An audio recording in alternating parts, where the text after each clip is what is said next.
오늘 말씀드렸듯이 본문은 13장부터 16장까지에 해당되는 긴 본문입니다.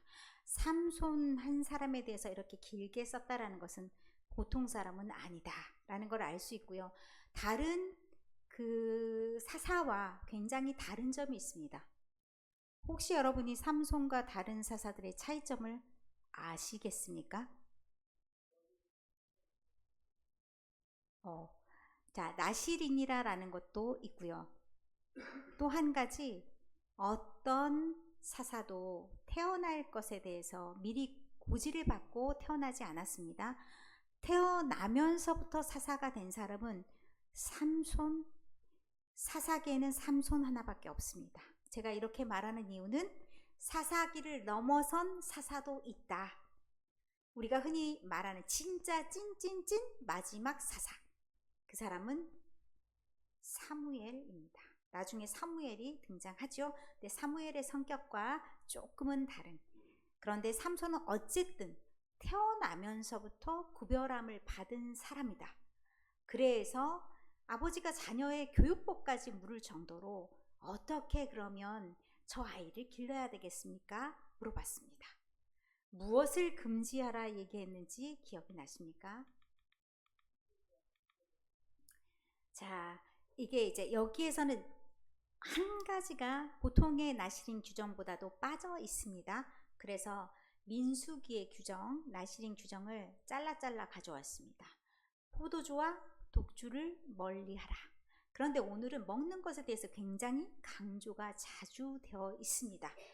이 사람의 성향을 알 수가 있죠. 뭐가 많아요?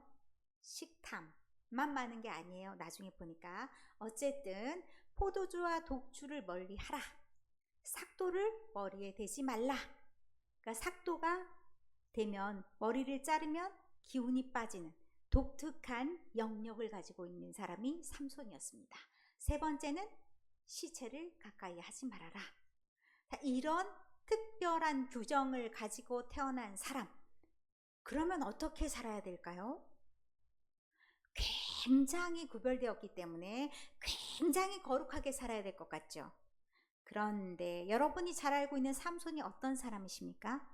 삼손을 교회 들어가서 한 번도 안 들어본 사람은 거의 없죠. 삼손이라는 인물에 대해서는 너무나 잘 압니다. 어떤 인물입니까? 제가 아까 먹는 것만 좋아하는 거 아니라고 말씀을 드렸죠. 여자도 엄청나게 밝힙니다. 그런데 하는 것 보면 어떻게 사사라는 이름을 붙일 수 있을까? 궁금하시죠? 사사는 무슨 일을 해야 됩니까? 평상시와 전쟁시로 나뉩니다. 자, 평상시에는 어떤 사람이 있었냐?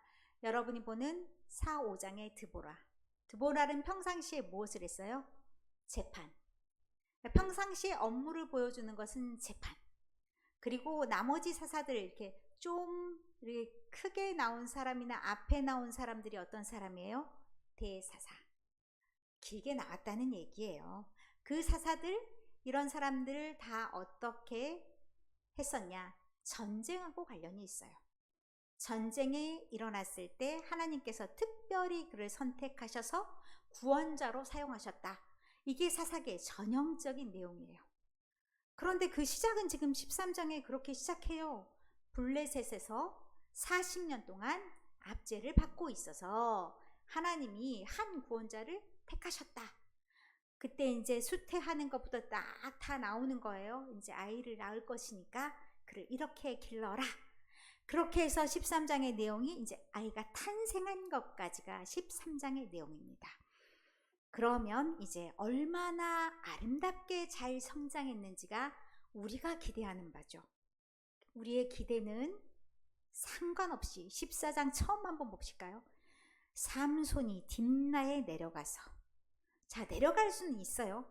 주로 블레셋 사람들이 살고 있는 지명인데 내려갈 수는 있는데 블레셋 사람의 딸들 중에서 한 여자를 보고 부모한테 와서 뭐라고 말하냐? 나 저 여자랑 결혼하고 싶어 라고 말해요. 자, 나시리는 다른 민족들보다도 더 구별된 사람입니다. 그런데 결혼을 누구랑 같이 해야 되겠습니까? 자기 민족 가운데서 택해야 되는데 이방인을 딱 보고서 눈에 딱 꽂혔어. 난 결혼할 거야 라고 말하니까 그의 부모가 안 된다. 할례받지 아니한 족속인데 네가 가서 그들을 맞이하려고 하느냐? 아니 된다 라고 말하는데 듣지를 않아. 들어 처먹질 않아. 말을 징그럽게 안 듣는 사람들이 있어요. 저희 집에 요즘에 새끼 고양이가 오는데 태어난 지 한두 달 정도 된 것 같아요. 진짜 엄마 말을 안 들어. 징그럽게 안 들어. 이게 뺀질뺀질하지? 귀여운데 너무너무 뺀질뺀질해. 제발 좀 올라가라면 올라가고 내려오라면 내려가고 좀 밥 먹으라면 먹고 이러지. 진짜. 그런데 누구예요? 이 삼손도 말을 징그럽게 안 들어. 삼손이 부모 말을 안 듣고, 그런데 그것을 이용하시는 하나님 기묘하십니다. 4절에 우리가 알아들을 수 없는 말이 있어요. 이거 도대체 어떻게 이해해야 될까? 4절에 보면 그때 블레셋 사람이 이스라엘을 다스린 까닭에 삼손이 틈을 타서 블레셋 사람을 치려 함이었으나 그의 부모는 이 일이 여호와께로부터 나온 것인 줄은 알지 못하였다. 그러면 삼손의 마음에 거룩한 뜻이 있어서 갑자기 나라를 위한 마음이 생겼을까요? 아닙니다. 하나님은 그 상황 가운데서 제가 여자를 좋아하네.